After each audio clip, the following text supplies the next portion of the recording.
Assalamualaikum guys. Kali ini kita akan membahas soal wayang. Ya, wayang. Namun sebelumnya, tolong tekan dulu tombol subscribe-nya dan bunyikan tanda loncengnya agar saya, Joko Hadipaningrat, bisa rutin mengunjungi kalian untuk berbagi pengalaman hidup yang menarik. Oke? Nah, guys, agar nyambung dengan kalian, saya akan mengisahkan wayang, tapi dengan cara yang berbeda.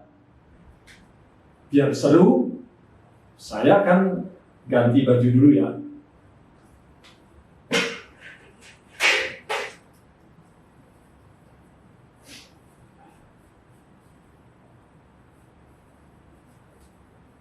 Guys,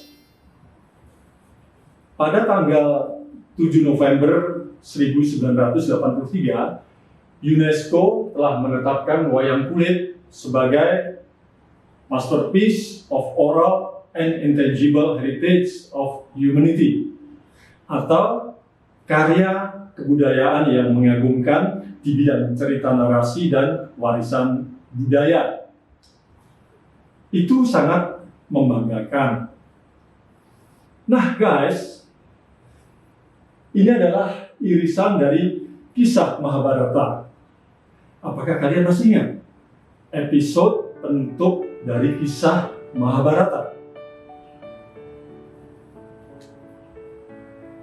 Beberapa tahun setelah darah mengering di medan perang Kurukshetra dan Pandawa memenangkan peperangan besar itu, maka Hastinapura menjelma menjadi negara yang agung, adil dan makmur di bawah pimpinan Prabu Parikesit, cucunya Arjuna.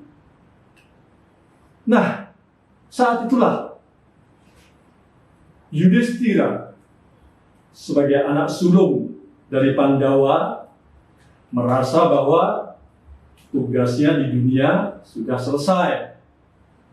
Oleh karena itu, ia mengutarakan niatnya untuk mencari kesejatian hidup dengan mendaki Gunung Himawan. Nah, keempat saudaranya terkesiap, kaget, termasuk Drupadi, istrinya. Mereka tidak mau ditinggalkan di istana.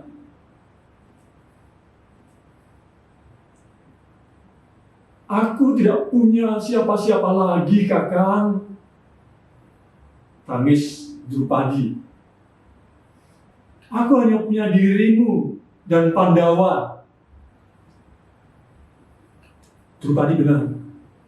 Seluruh keluarganya terbunuh dalam perang Bharatayuddha.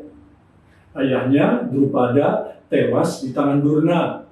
Adiknya Dhritarajumna kemudian memang berhasil membunuh Durna. Namun Aswatthama menuntut balas dengan membantai Dhritarajumna. Bersimpuh di kaki suaminya, Drupadi menangis. Ia mengenang, ingat nasibnya yang remuk. Di Balairung Hastinapura dulu, kemolekan tubuhnya nyaris terumbar oleh tangan mesum Dursasana. Ketika itu, Yudhishthira mempertaruhkan dirinya di meja gaduh. Ketika Pandawa dicurangi habis-habisan oleh Kurawa. Yudhishthira terdiam mendengar isak tangis istrinya. Namun keputusannya sudah bulat. Ia merasa tugasnya di dunia telah selesai. Maka berangkatlah mereka menuju Gunung Himawan di puncak Mahameru. Ikut bersama mereka seekor anjing putih kecil. Perjalanan sangat berat. Medan dan cuaca yang ganas membuat Drupadi mulai mengeluh. Berkali-kali Yudhistira berusaha memapahnya agar istrinya mampu untuk terus berjalan. Tapi Drupadi tidak sanggup meneruskan. Dia terjatuh. Aku tidak sanggup lagi, Kakang. Ia merintih. Yudhistira memutar kembali ingatannya. Bertahun-tahun ia memendam perih, tatkala mendapati bahwa selama ini sebenarnya Drupadi lebih mencintai Arjuna, bukan dirinya. Drupadi jugalah yang membuat Adipati Karna mabuk kepayang, hingga Aja menjemput dia di ujung panah pasopatinya Arjuna. Dan kini belahan jiwanya Yudhistira itu sekarat rebah dalam pelukannya ketika mereka baru mencapai kaki Gunung Himawan. Aku ikhlas, Adinda Ratu, pergilah, kata Yudhistira. Maka kemudian Drupadi mengembuskan nafas terakhirnya. Berlima guys, mereka meneruskan langkah di tengah cuaca yang kian mendera. Panas yang mengelupas kulit berubah menjadi dingin yang menusuk tulang. Sadewa mulai limbung.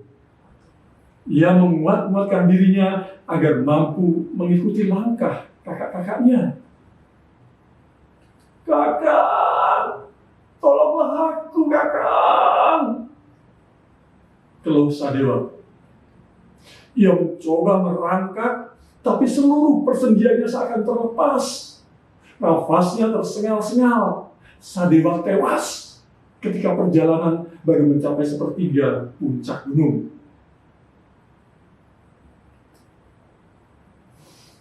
Kematian Sadewa, guys, ternyata baru awal. Menyusul satu persatu, Nakula juga Arjuna menemui ajalnya. Bima menggeram. Kenapa adik-adikku harus mati dengan cara yang mengenaskan? Kakang!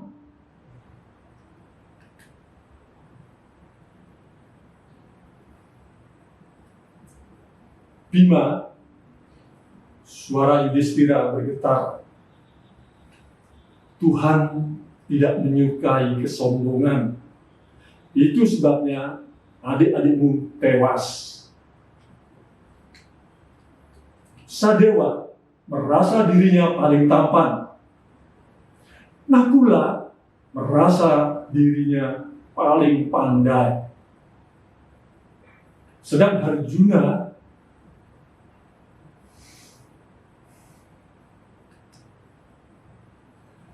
kesaktian Arjuna itu setingkat dewa. Ia gemar tapa berata, ia juga kekasihnya Sang Hyang Indra. Tapi Arjuna itu jumawa. Masih ingatkah kau ketika adikmu itu bersumpah akan membalas kematian putranya Abimanyu dalam perang Bharatayuda? Sebelum matahari lengser, ia kejar para Kurawa. Ternyata Arjuna tidak menepati janjinya. Tuhan tidak suka. Sudahlah, Bima, ikhlaskan mereka pergi. Sekuat tenaga, Yudhistira dan Bima meneruskan langkah mereka. Bayangan puncak Gunung Himawan tampak di antara kabut dan halimun. Tapi Bima mulai gontai.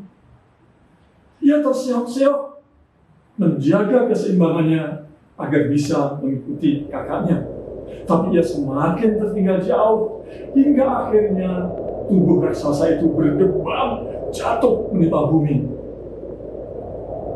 "Kakak, mati aku kakak!" teriak Bima. Yudhistira menghentikan langkahnya untuk memberikan penghormatan terakhir kepada pahlawan Baratayuda itu. Lalu ia berkata lirih, "Wahai putra Bayu, kesayangan Dewa Ruci, engkau selama ini merasa dirimu tidak pernah terkalahkan oleh siapapun.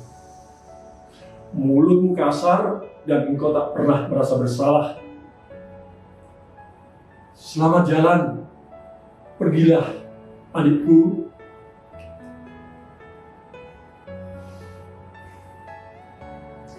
Yudhistira meneruskan langkahnya ditemani anjing putih kecil yang setia itu. Hingga sampailah keduanya di puncak Gunung Himawan. Suasana hening. Siluet tubuh Yudhistira tampak merunduk, menghitam, dilatari oleh salju yang putih. Rambutnya yang sebahu terjuntai yusuf. Rambut yang puluhan tahun disemati mahkota emas dan berlian. Semua telah pergi. Sebentar lagi giliranku. Duh, Yang Maha Agung, terimalah adik-adik hamba. Yudhistira menarik nafas panjang, lalu membungkukkan tubuhnya dan berbicara kepada anjing putih itu. "Aku gundah, bukan memikirkan ajalku. Namun aku tidak tega meninggalkan kamu sendirian di puncak gunung ini." Tiba-tiba guys, anjing itu lenyap menjadi asap putih yang bergulung-gulung. Yudhistira terdongak mendengar suara gemuruh yang kasar. Dari balik awan, Betara Indra muncul mengendarai kereta kencana yang dibela oleh 8 ekor kuda sembrani. Betara Indra berhenti tepat di hadapan putra sulung Pandu Dewanata ini. Lalu ia berkata, "Anakku Yudhistira, adik-adikmu gagal dan tewas karena hidup mereka syarat penuh dengan pamrih. Mereka merasa diri mereka penuh berisi, padahal sejatinya malah kosong. Sedang dirimu justru engkau sebaliknya. Engkau mengisi dengan mengosongkan dirimu." Betara Indra lalu mengangsurkan tangannya menatih tangan Yudhistira. "Ayo, naiklah ke atas keretaku. Kuantar engkau menuju ke surga karena keutamaan sifatmu."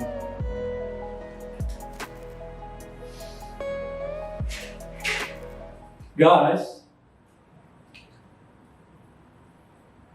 kita tidak harus menjejali diri kita penuh-penuh untuk mengisi diri kita. Karena sesungguhnya dengan mengosongkan diri kita, maka percayalah, Sang Maha Pemurah, Sang Maha Pengasih, dan Sang Maha Penyayang akan menganugerahi kita dengan rahmat-Nya. Saya, Joko Adipaningrat, kita akan jumpa lagi dalam channel baik Joko HP. Jangan lupa tekan tombol subscribe-nya dan bunyikan tanda loncengnya. Assalamualaikum, bye.